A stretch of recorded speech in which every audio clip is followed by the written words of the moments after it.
Здравствуйте, наши гости и подписчики! За окном светит яркое солнце, поют птицы и игриво шуршат листья деревьев. В такой замечательный теплый день я решаю совершить прогулку по Эдинбургу и отправляюсь в район Нью-Хейвен. Этот район, который еще называют Новой Гаванью, расположен на реке Форд. Особую значимость здесь играет небольшая гавань, которая сегодня занимается обслуживанием нескольких небольших лодок.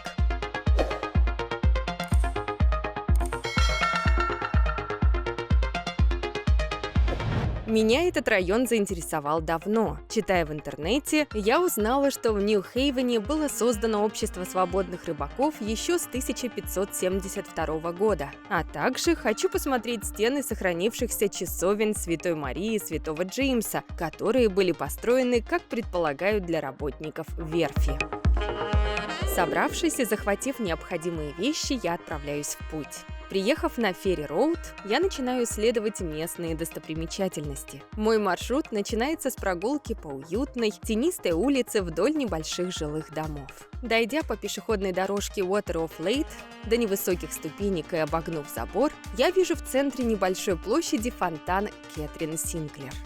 Это каменное сооружение около 14 футов в высоту было преподнесено Эдинбургу Кэтрин Синклер. Фонтан был расположен на пересечении Лотиан-Роуд и Принцесс-Стрит, рядом с дорожкой на углу, где стоит церковь Святого Иоанна. Главная идея фонтана – доступная вода для общественных собак и лошадей, которые проходили по местным улочкам. На каждой стороне фонтана имеется своя надпись: «Пейте и будьте благодарны. Вода предназначена не только для человека. Благословение для печени».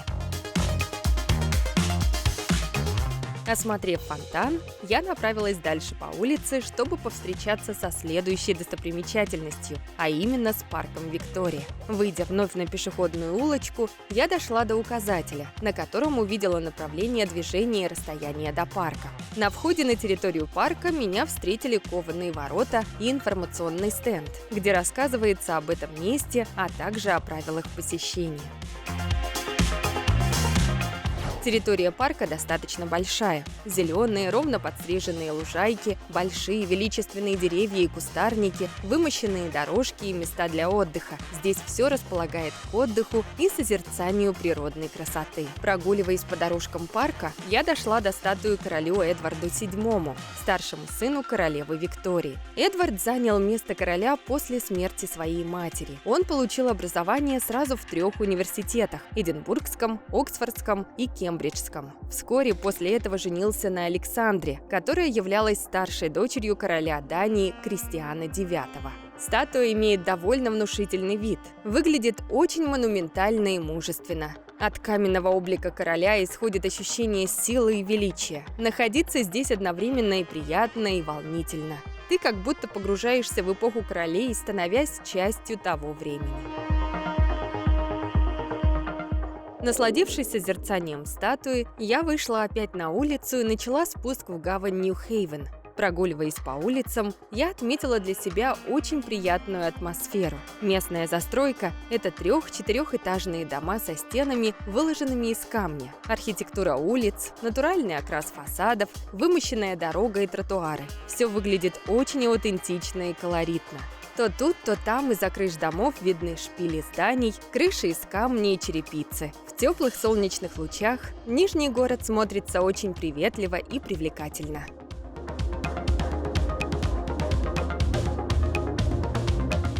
Вскоре я дошла до Мейн-стрит, где находится военный мемориал с элементами камня Армады. Надпись на камне гласит, что он установлен в честь памяти мужчинам и женщинам Нью-Хейвена, которые пали в мировой войне 1939-1945 годов.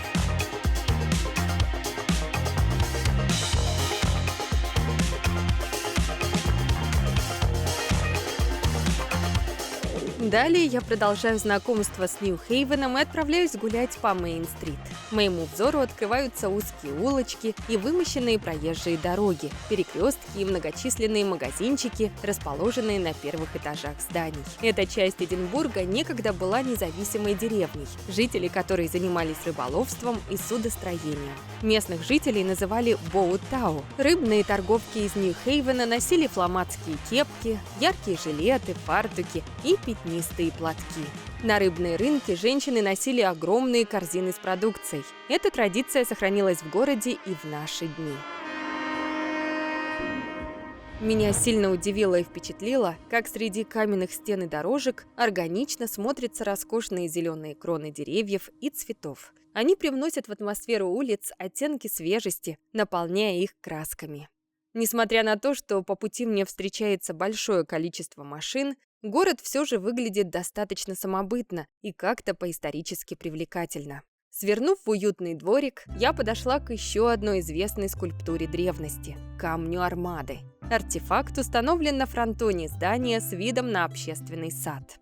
Датируется камень 1588 годом. По сей день доподлинно неизвестно, когда именно и по какой причине эта скульптура появилась. По одной из версий, этот камень является памятником затопленным испанским кораблям. После того, как испанский флот потерпел неудачу в атаке на Ла-Манше, разбитые английским флотом кораблики отправились в августе 1588 года домой и попали в свирепый шторм, проплывая мимо форта. Уцелевшие корабли получили гостеприимный прием со стороны общин, расположившихся вдоль форта. На одной части камня изображено вооруженное торговое судно, развевающее шотландский флаг, а на другой – глобусы, разделители, компасы и посох Иакова. Рассмотрев также уютный красивый сад, я отправилась дальше, перейдя на другую сторону улицы. Следующая точка моего пути – разрушенная часовня Святой Марии и Святого Иакова. Она была построена около 1508 года. Часть стен сохранились до наших дней. До 1848 года территорию, которая расположена внутри разрушенных стен, использовали в качестве места захоронения местное общество вольных рыбаков. После посещения часовни я отправилась к конечной цели моего путешествия, а именно к гавани Нью-Хейвен. Пройдя еще немного по Мейн-стрит и перейдя проезжую часть, моему взору наконец-то открылся вид на море, да и на всю гавань. Многочисленные рыбацкие лодки и прогулочные катера, крики чаек и легкий морской бриз создают в этом месте неповторимую атмосферу.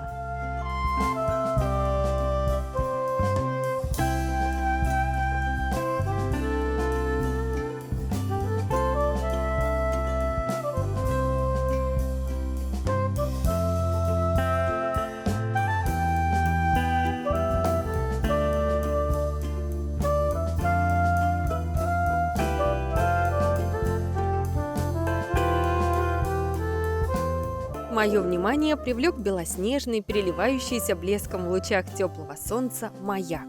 Выйдя на набережную и пройдя немного мимо рыбных ресторанчиков и кафе, я отправилась к маяку Нью-Хейвен-Харбор, расположенном на северном моле гавани. Это сооружение в форме восьмиугольной чугунной башни высотой 50 футов было основано в 1869 году и построено компанией James Duff & Company в Эдинбурге. Свою работу маяк завершил в 1930 году. В 2018 году компания Force Sports оснастила маяк светодиодами, которые меняют цвет. Это сделано в декоративных целях.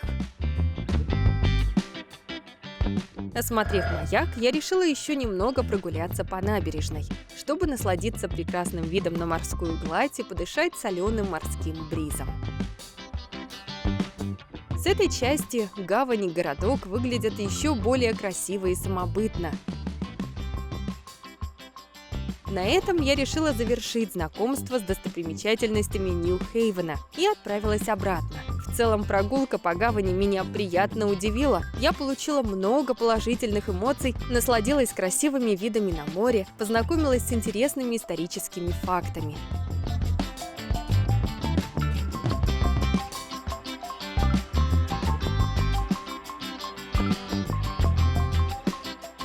Если вам понравилось наше видео, подписывайтесь на канал.